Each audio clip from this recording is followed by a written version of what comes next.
Montana Territory, November 1877. While seasoned frontiersmen were hauling their final loads of firewood into chinked log cabins, preparing for the brutal winter ahead, one man was doing something that made absolutely no sense to anyone watching. Thomas Whitfield, a 34-year-old trapper from Pennsylvania, was living in what the settlers called a savage's tent, a conical structure of canvas and hide that looked like it belonged to the Blackfeet encampments 20 miles north, not to a white man who claimed to know about survival. "He'll freeze before Christmas," muttered Jacob Hensley, a carpenter who'd built 17 cabins in the Bitterroot Valley. "That rag won't hold heat worth a damn." The other settlers agreed. They'd invested weeks of backbreaking labor into their log structures, some with walls 14 inches thick, foundations of river stone, and fireplaces built by masons who'd learned their trade in Ohio and Pennsylvania. Whitfield's dwelling looked like something a man would abandon after one hard frost. But Whitfield wasn't listening to the mockery. He was watching, measuring, and quietly applying principles of thermal engineering that most of his neighbors had never even considered. What did this lone trapper understand about heat retention that experienced builders with decades of frontier construction knowledge had completely missed? Before we reveal the answer that would transform an entire region's approach to winter survival, do me a favor. Hit that like button, subscribe to this channel, and drop a comment telling me where you're watching from and what the coldest winter night you've ever experienced was. Because what you're about to learn isn't just history. It's survival knowledge that could literally save your life in extreme conditions. And if you stick with me until the end, I'll show you the exact measurements that proved the experts catastrophically wrong. The cultural collision was inevitable. Thomas Whitfield had arrived in Montana Territory in the spring of 1877, following the beaver streams that wound through the Mission Mountains. Unlike the homesteaders flooding westward with land claims and farming dreams, Whitfield had spent the previous 3 winters living among the Cheyenne and Wyoming Territory, learning their methods, their materials, their engineering. When he pitched his modified teepee at the edge of the settlement near present-day Stevensville, the reaction was immediate and harsh. "Look at that fool," said Henry Bradshaw, a former Union Army quartermaster who'd supervised the construction of winter barracks in Virginia. "Thinks he's going to winter in a damn Indian lodge while the rest of us are burning cords of wood just to keep the frost off our walls." Bradshaw's cabin was a monument to conventional frontier wisdom. 12 by 16 feet of interlocked spruce logs, gaps chinked with clay and moss, a stone fireplace that consumed a quarter cord of split pine every 36 hours. By the standards of 1877 Montana, it was solid construction. Whitfield's structure looked absurd by comparison. It was a cone approximately 16 feet in diameter at the base, rising 14 feet to a smoke hole at the apex. The outer layer was heavy canvas he'd purchased in Fort Benton. The inner layer, and this is what really confused the settlers, was a second cone of tanned elk hide, suspended 18 inches inside the outer wall, creating a complete air gap that ran from ground level to about 7 feet up. "He's doubled up his walls like he don't trust his own construction," laughed Samuel Morton, who'd built his cabin with walls so thick they'd consumed 43 trees. "Probably leaks like a sieve." But Whitfield wasn't concerned with their opinions. He was concerned with physics. He'd positioned the dwelling with mathematical precision, entrance facing east, away from the prevailing northwest winds. The floor was excavated 8 inches below ground level, lined with river stones, then covered with a layer of dried grass, then buffalo hides, then woven willow mats. Each layer served a specific thermal purpose that the log cabin builders hadn't even considered. The fire pit sat dead center, exactly 127 inches from every wall, a circular depression lined with flat creek stones that had been carefully selected for their density and heat retention properties. "You planning to heat that whole circus tent with that little fire?" Bradshaw asked one November afternoon, watching Whitfield arrange his stones. "You'll be begging for a spot in a real cabin by January." Whitfield just smiled. "We'll see what January brings." What Thomas Whitfield understood, and what the cabin builders had completely missed, was that heating a frontier dwelling wasn't about building the biggest fireplace or burning the most wood. It was about managing heat in three distinct forms: conduction, convection, and radiation. The log cabins were thermal disasters, though their builders would never admit it. Every horizontal log created a thermal bridge, a pathway for heat to escape directly through the wood to the frigid exterior. The squared corners created dead air pockets where convection currents died and frost accumulated. The massive stone fireplaces, while impressive, radiated 60% of their heat straight up the chimney and out into the Montana night. Whitfield's teepee worked on completely different principles. The conical shape eliminated corners entirely. Heat rose naturally to the peak, but instead of escaping through a wide chimney, it passed through a smoke hole barely 14 inches in diameter, small enough to create a natural draft for the fire, but too small to hemorrhage warm air. But the real genius was the double wall system. That 18-inch air gap between the outer canvas and inner hide liner created what modern engineers would call a thermal buffer zone. Cold air infiltrating through the outer canvas was warmed by the inner liner before it ever entered the living space. Warm air radiating from the interior was captured in the gap, creating an insulating layer that conventional cabins simply couldn't achieve. The inner liner itself was installed with a technique Whitfield had learned from a Cheyenne elder named Tall Horse. It was attached to the lodge poles only at the top, hanging free at the bottom. This created a controlled convection loop. Cool air was pulled down between the two layers, warmed as it descended, then released into the living space at ground level where the liner ended, already heated, already part of the thermal system. Measured by principles the settlers had never heard of, Whitfield's design was capturing and redirecting heat that the log cabins were simply throwing away. The central fire pit contributed another advantage. In a cabin with a corner fireplace, heat radiated primarily in one direction, leaving the far corners perpetually cold. Whitfield's central fire radiated equally in all directions, 360 degrees of coverage. The stone lining absorbed heat during active burning, then released it slowly for hours after the flames died. He'd even calculated the geometry. The teepee's 16-foot diameter created 201 square feet of floor space. With a 14-foot peak height, the total volume was approximately 940 cubic feet, 35% less air to heat than Bradshaw's cabin, which had 1,440 cubic feet crammed into its rectangular space. Less volume, better circulation, radiant efficiency, thermal mass storage. But try explaining thermodynamics to men who'd built successful cabins the same way for 3 generations. All that fancy rigging, Bradshaw said, examining the double wall system one December morning. You're just making work for yourself. Thick logs and a hot fire. That's all a man needs. Whitfield didn't argue. He just added another stone to his fire pit and waited for winter to make his argument for him. January 12, 1878.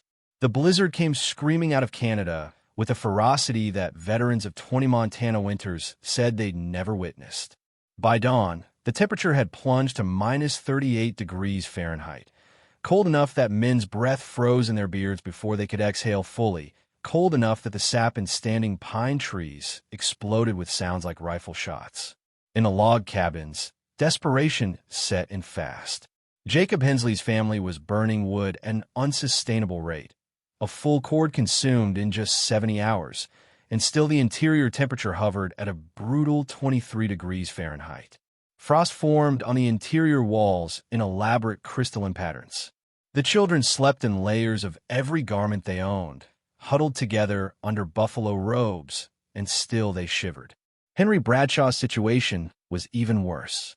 His massive fireplace, fed with split pine and aspen around the clock, was creating such a strong draft that it was actually pulling cold air through every tiny gap in the chinked walls. The more wood he burned, the more frigid air got sucked into his cabin.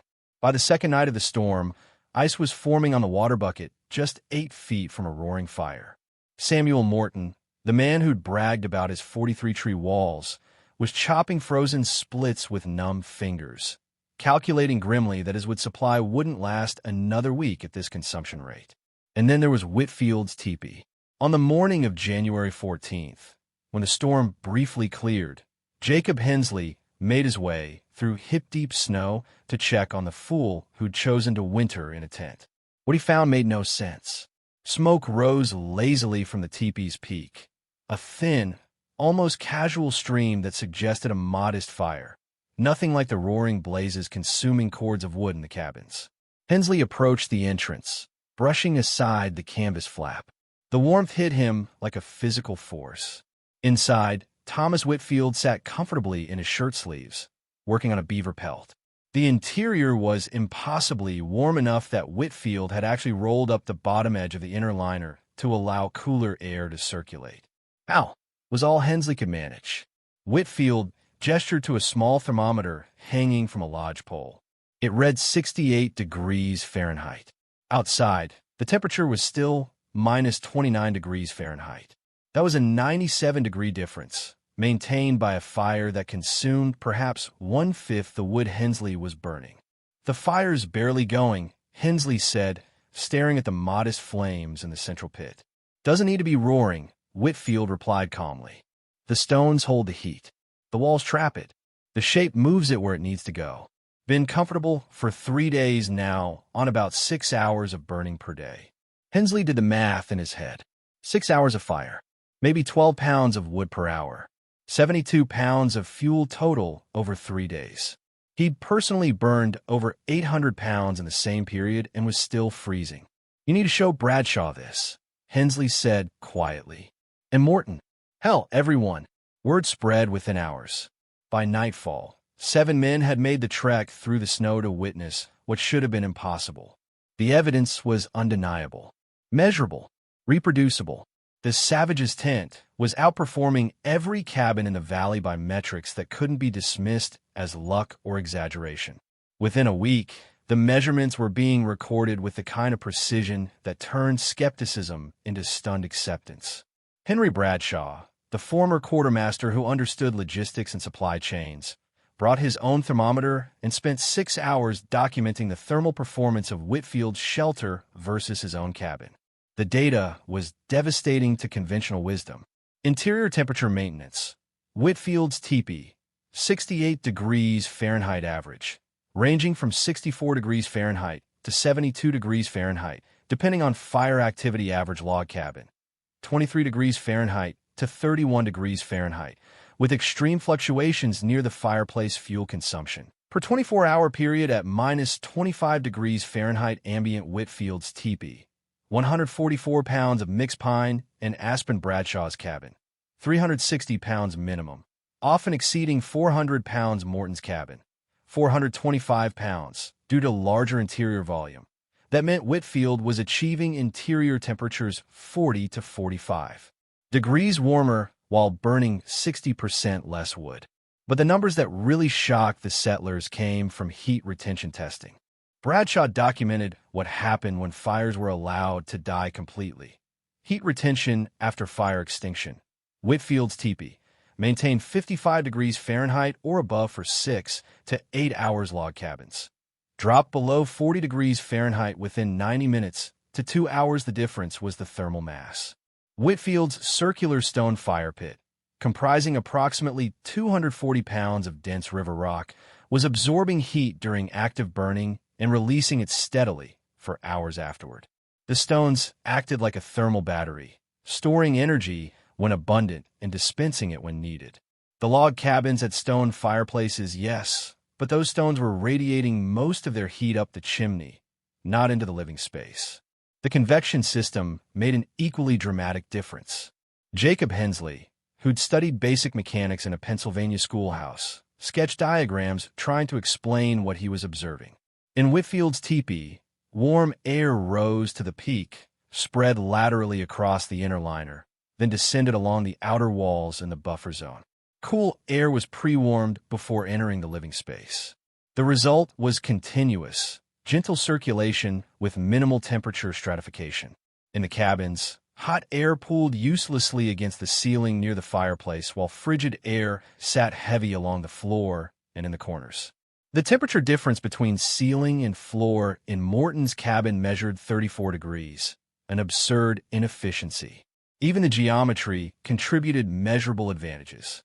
The conical shape meant wind couldn't create pressure zones. Snow slid off naturally, preventing structural loading. The circular floor plan eliminated the dead corners where cabin builders lost heat to stagnant air. Samuel Morton, the man who'd mocked the circus tent, sat in Whitfield's dwelling on January 23rd and finally asked the question they'd all been avoiding. Why didn't we know this? Whitfield fed another split of pine into his modest fire. Because you assumed that people who'd lived in this climate for 1,000 years hadn't figured out the engineering. You thought thick logs meant better insulation. But what is a thermal bridge? It conducts heat right through to the outside. You thought big fireplaces meant more warmth. But they mostly heat the sky. The Blackfeet, the Cheyenne, the Lakota, they solved these problems generations ago. They just didn't write it down in ways that settlers recognized as knowledge. The silence that followed was broken only by the wind outside and the soft crackle of Whitfield's fire.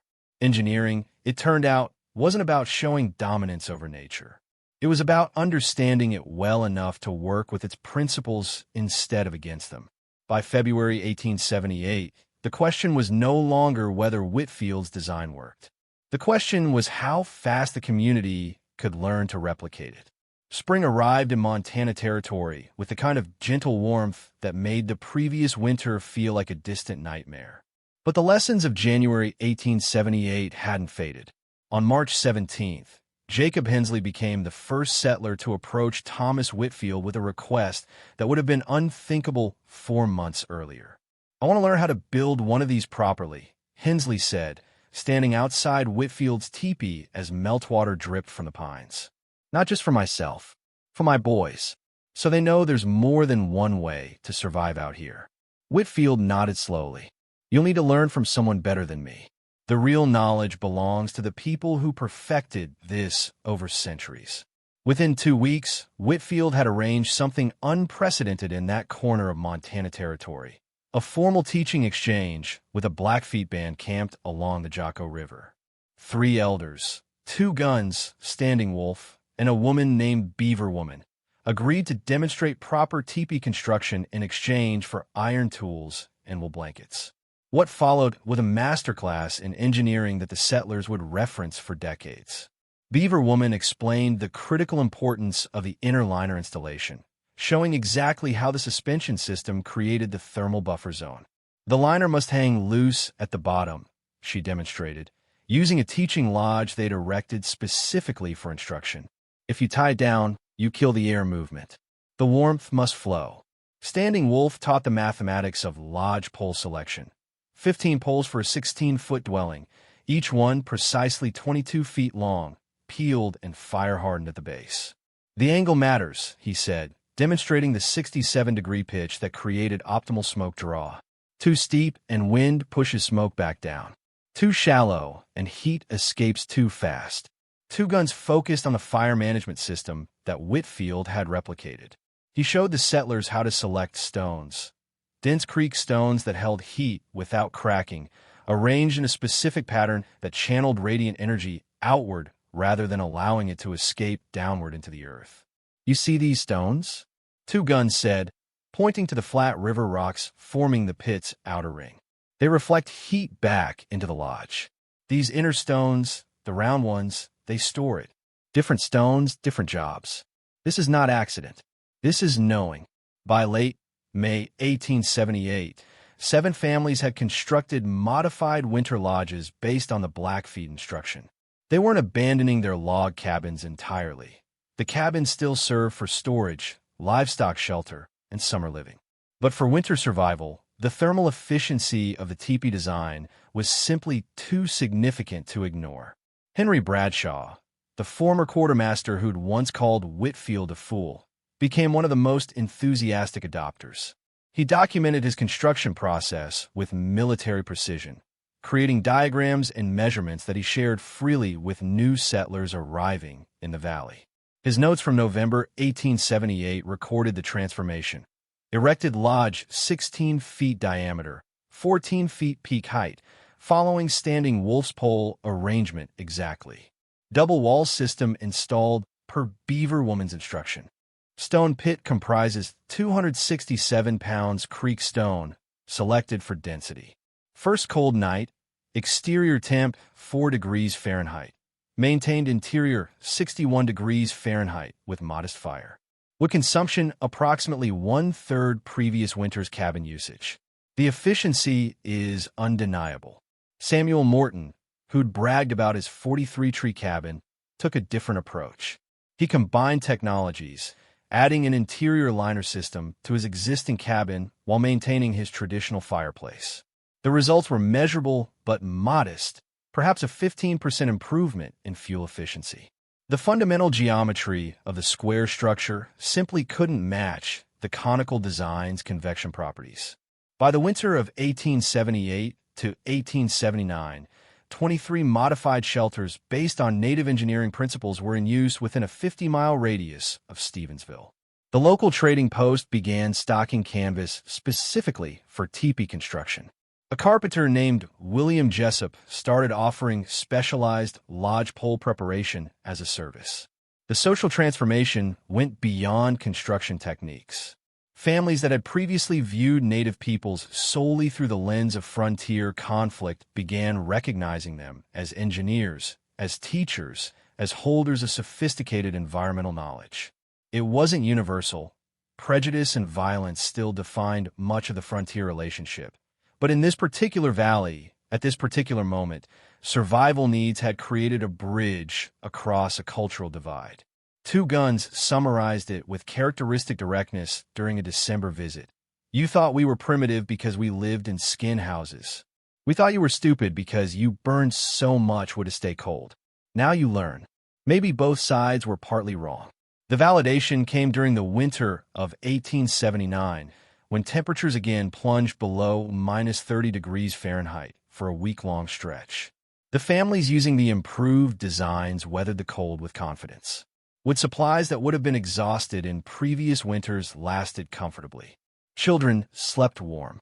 No one faced the desperate fuel calculations that had marked the winter of 1878. Jacob Hensley's teenage son, Peter, kept a detailed journal that winter. His entry from January 9th, 1879, captured the transformation. Father says this is what learning looks like.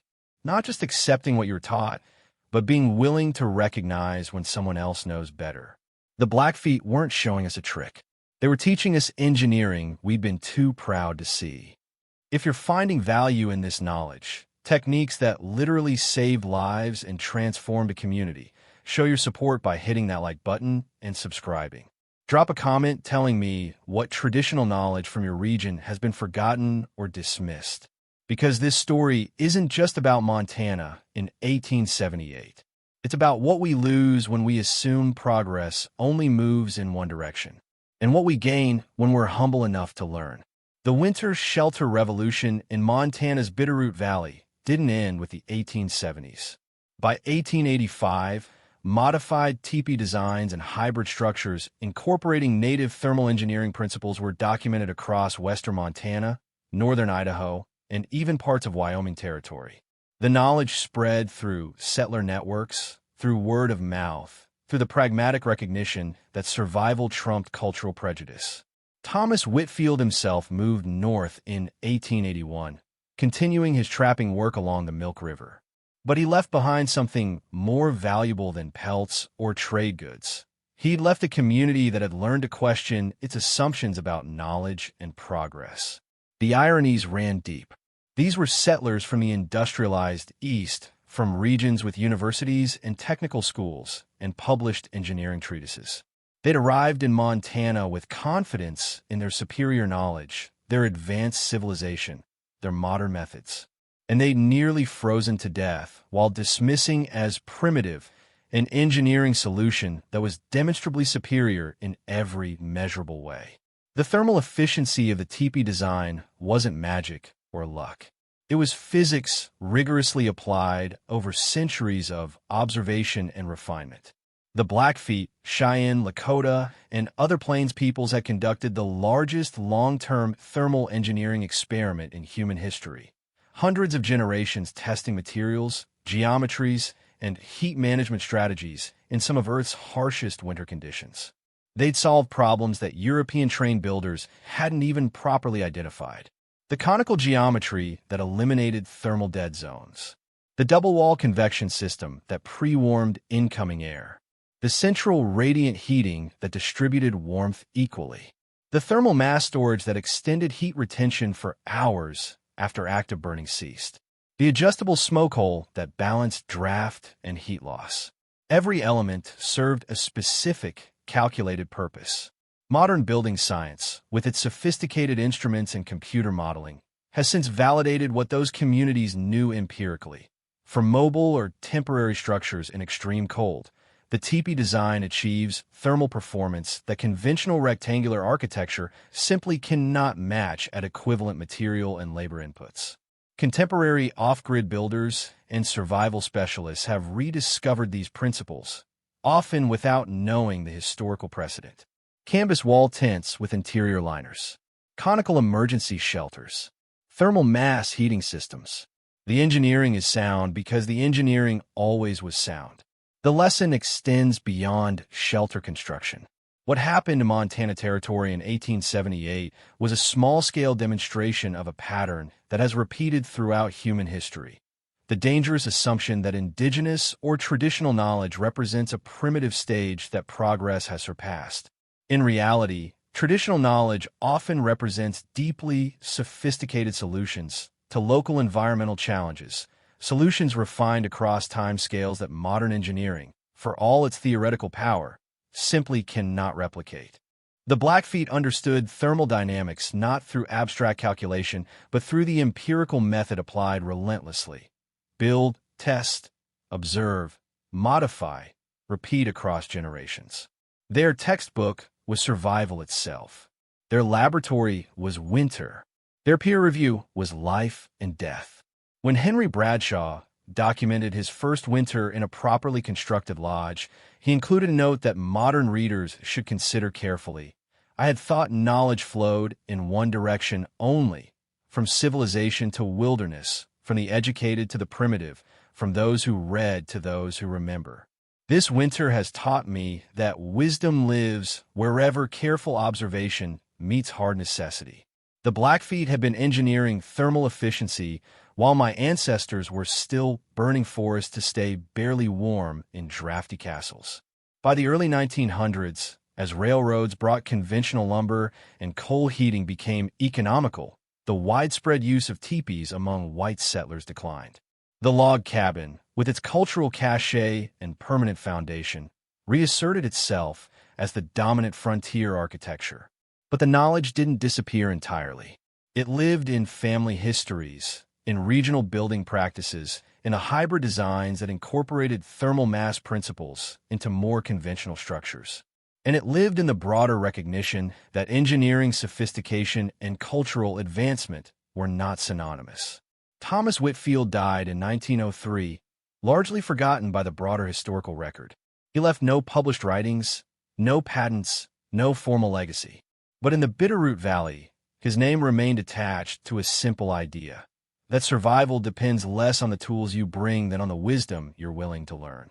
The settlers who mocked his weird tent in 1877 had been operating from a framework that equated European construction methods with superior knowledge. They'd invested labor and resources into shelters that were measurably inefficient, then defended those methods because acknowledging the alternative meant admitting they'd been wrong. It had taken a crisis, temperatures that killed livestock and threatened children, to break through that defensive certainty. In the end, it wasn't Thomas Whitfield who taught the settlers about thermal engineering. It was January. It was minus 38 degrees. It was the brutal empiricism of Montana winter measuring their assumptions against physical reality and finding those assumptions fatally inadequate. Whitfield had just been willing to learn before the crisis forced him to. The lesson remains relevant today, perhaps more than ever. In an era of climate change, resource scarcity, and technological disruption, the assumption that traditional knowledge is obsolete has proven repeatedly wrong. Indigenous fire management techniques, ancient water harvesting systems, traditional crop varieties, architectural solutions refined across centuries. The knowledge is there. The question is whether we're humble enough to recognize it. As Beaver Woman said during that teaching exchange in 1878, explaining why the Blackfeet were willing to share their engineering knowledge with settlers who'd often been hostile. You cannot keep warmth by holding it selfishly. It spreads or it dies. Knowledge is the same. We teach you not because you deserve it, but because the children deserve to be warm. And because maybe if you understand how much you didn't know, you will be less quick to call us primitive. The teepee that stayed 45 degrees warmer wasn't weird. It was simply better engineering than the alternative. And recognizing that required only one thing: the willingness to measure results honestly, whatever those measurements revealed about the settlers' prior assumptions. In Montana Territory in 1878, a handful of families learned that lesson in time. The rest of us are still learning it. This isn't just a story about shelter construction in the 1870s. It's about the cost of arrogance and the value of intellectual humility. It's about recognizing that engineering wisdom can emerge from any culture that faces environmental challenges seriously enough and observed carefully enough over sufficient time. The frontier settlers who dismissed the teepee as primitive weren't stupid. They were operating from a framework that equated their cultural background with superior knowledge. It took a measurable crisis, temperatures that could be read on thermometers, fuel consumption that could be weighed and counted, to break through that framework. Modern off-grid builders, homesteaders, and survival specialists can learn from both sides of this historical example. Learn the physics, test the assumptions, measure the results, and be willing to acknowledge when traditional knowledge, refined across generations, has already solved the problem you're facing. Because the warmest shelter isn't always the one with the thickest walls or the biggest fireplace. Sometimes it's the one that works with natural principles instead of trying to overpower them through brute force. If this story changed how you think about traditional knowledge and engineering, do 3 things. Hit that like button, subscribe to this channel for more forgotten frontier wisdom, and drop a comment sharing what traditional techniques from your region deserve more recognition. Let's build a community that values knowledge wherever it comes from. The settlers learned that lesson in time to survive. Let's make sure we do too.